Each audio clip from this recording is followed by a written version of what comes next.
No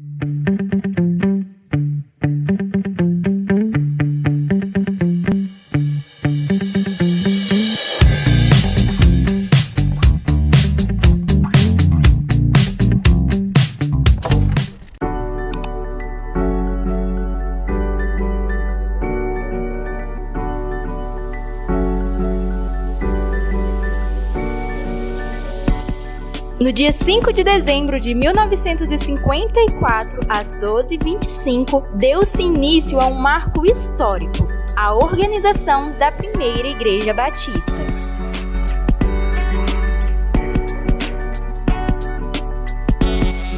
Agora queremos relembrar com vocês os momentos-chave do sucesso da nossa igreja, que começa no final de 2006. Quando Jesus enviou os queridos pastores Rodrigo e Mara para assumirem a liderança da igreja local. Eu tenho 40 e poucos anos de membro da Igreja Batista e ela tem uma nova visão. Depois que o pastor Rodrigo chegou, né, e de lá para cá nossa igreja tem tido uma outra visão. Estava acostumado com a igreja assim, os cultos começavam às 9 e terminava às 10, 10h30. Né? Às vezes quase que não tinha nem pessoas no culto, porque nossa igreja estava bem assim, bem muito defasada mesmo de pessoas, né? Porque nossa igreja estava sem pastor. Nós orávamos todo dia às 6 horas da tarde, lá onde que era a Sociedade de Senhores, nós orávamos todo dia para Deus mandar um pastor. Quando a gente fala da nossa vinda para cá, isso faz a gente, obviamente, voltar no passado e se lembrar de sensações que experimentamos, desafios que nós tivemos que enfrentar, porque muita coisa estava em jogo. Foi formalizado o convite, entramos no processo de oração, de dependência de Deus, de busca, de ouvir Deus, de saber o que Deus queria. E começamos a ver, e começou a pesar algumas coisas começaram a pesar. A gente veio então, combinamos de setembro, 7 de setembro a gente vinha dar a resposta. O problema era só a gente não tinha resposta. Deus não disse sim, mas Deus também não disse não. E aí sabíamos que tinha uma reunião de oração que alguém havia comentado. Eu falei com a Mara, a gente estava na casa do pastor Silvio hospedados, em Nova Venécia. Disse, vamos lá para ver essa reunião? E a gente chegou, sentou no último banco. E eu lembro assim, pouquíssimas pessoas, mas eles estavam de joelhos orando, dizendo, Deus, manda um pastor para nós. E eu lembro que a única frase que eu olhei para Mara e disse foi, Mara, a gente tem que fazer alguma coisa para essas pessoas. E ali Deus estava tomando meu coração. E de repente, quando a gente volta para o campus, Deus começa a dizer sim, mas para nós não foi o suficiente. A gente fez teste do novelo, a semelhança de Deão, e eu lembro de ter feito um teste. Combinamos eu e ela o seguinte, Deus, nós vamos ligar para lá. Se o irmão Ancioli falar assim, a frase é essa, a senha é essa, porque o irmão Ancioli era o vice-presidente da igreja. Olha, nós vamos dizer assim, olha, e aí, já acharam o novo pastor? Se eles falarem assim, olha, não, pastor, a gente continua esperando vocês, então a nossa resposta vai ser, então não espere mais, nós vamos. E quando a gente liga para o Ancioli, ele não atendeu, e aí ele ligou de volta, dizendo, pastor, você ligou para nós, vimos aqui sua gravação e tal, estamos retornando. E aí, como é que tá e tal? E aí eu olhei para a Mara, botei no Viva Voz, eu estava com o celular e falei, irmão Ancioli, e aí, vocês já conseguiram organizar, receber o novo pastor e tudo? Ele disse, não, pastor, a gente continua esperando por vocês. Aí a gente travou, chorou e disse, então não precisa esperar mais, a gente vai. Então a gente só veio por uma razão, porque Deus nos quis aqui. Amém. Se você perguntasse para mim lá, pastor, você queria de todo o coração? Não, eu estou sendo sincero. Mas a partir do momento que Deus falou, eu passei a gostar daquilo que Deus gosta, passei a amar aquilo que Deus ama. Então acabou o meu gosto, acabou o meu querer. Importa o querer de Deus. Eu dei minha vida para Ele, nós demos a nossa vida para Ele. Então não tem mais nossa vontade. Só que aí a gente veio, mas os desafios começaram. E muitos desafios, né? E em menos de 15 dias foram 3 palavras contrárias. Foi muito difícil. Eu lembro que as assembleias administrativas da igreja, lembro de um irmão que uma vez virou e falou assim, pastor, eu estou indo para casa. Eu falei, não, irmão, tem assembleia agora, pastor, sinto muito, mas eu não vou passar por isso, nem submeter a minha família a isso, porque o senhor não conhece isso aqui é uma guerra. Eu Eu falei, meu Deus. Lembro de pessoas dizendo para nós assim, pastor, que bom que você está chegando, mas é uma pena, eu estou indo para a França, eu estou indo para a Inglaterra, eu vou para a Europa, eu vou trabalhar lá.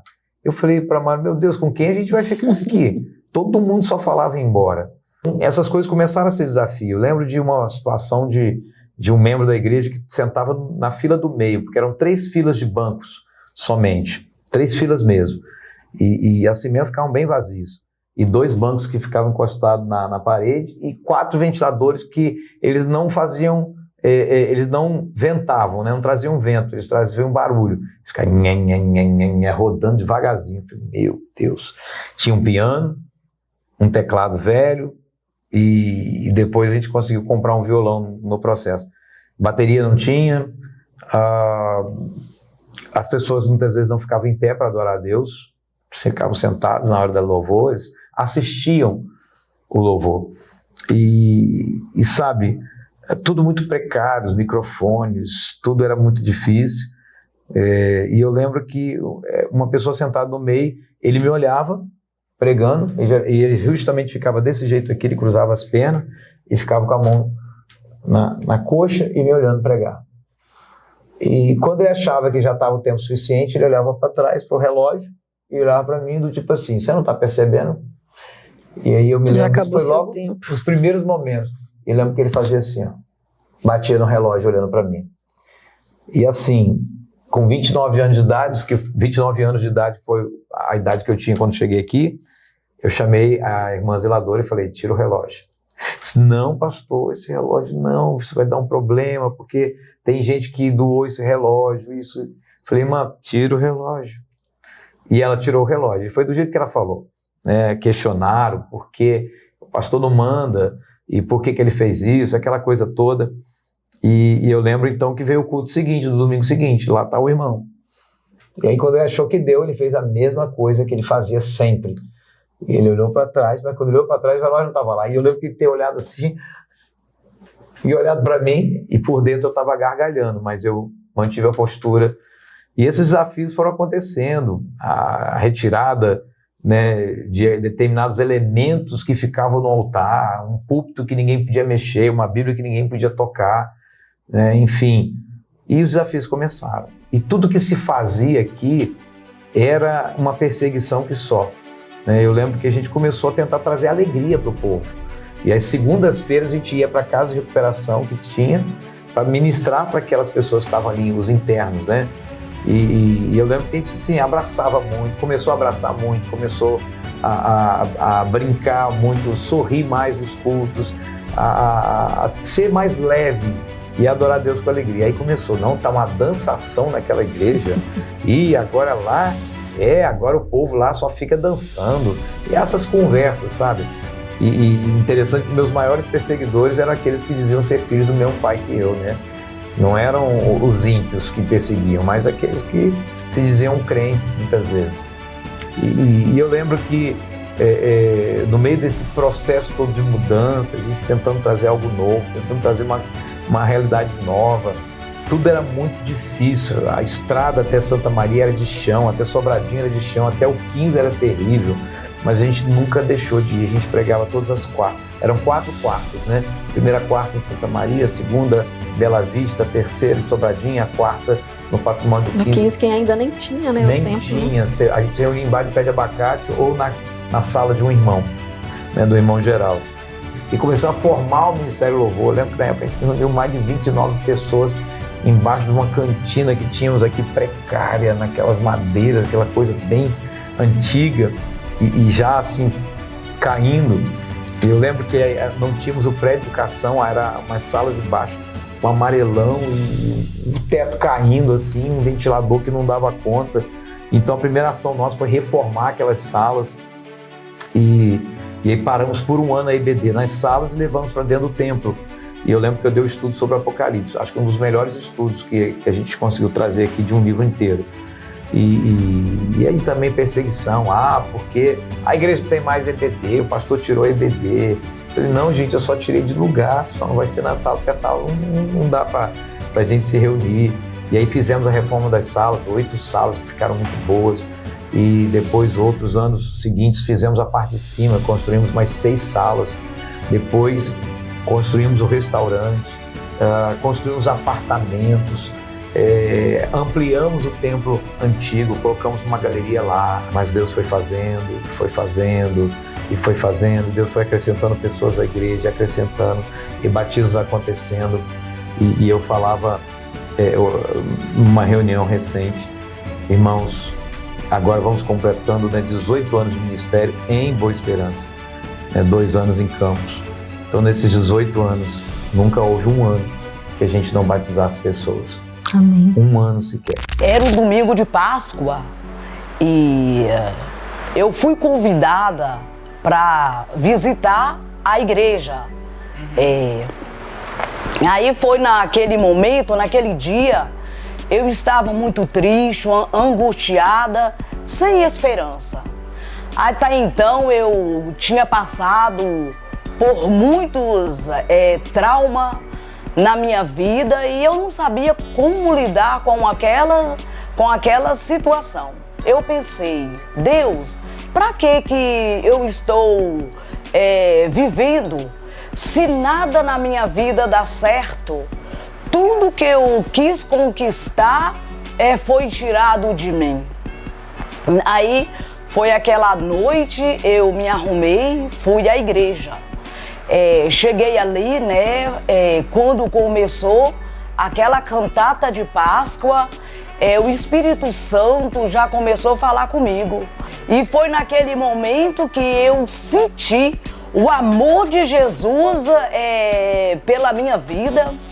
E quando eu me dei, eu estava lá na frente da igreja, chorando desesperadamente, minhas pernas tremiam, algo sobrenatural aconteceu na minha vida, naquela noite, naquele lugar. E quando eu deparei a igreja, toda ao meu redor, me abraçando e dizendo que estava ali comigo. E desse dia para cá eu me senti amada, primeiramente por Jesus e depois pela minha igreja, né? O pastor Rodrigo tinha chegado de pouco para cá e foi ali naquele momento que até então eu tive um gabinete com ele. E eu nunca tive a liberdade de abrir o meu coração para ninguém, igual eu tive a liberdade de abrir o meu coração para pastor Rodrigo e para pastora Mara, né? E foi naquele momento que eles me abraçaram e choraram junto comigo e parece que eles pegaram aquela dor, aquele vazio que eu sentia dentro do meu coração, e foi a partir daquele momento que eu vi que como que eu era valorizada, né? E tanto primeiramente por Jesus, meu Pai, e pela uma igreja que estava pronto a me abraçar, a me acolher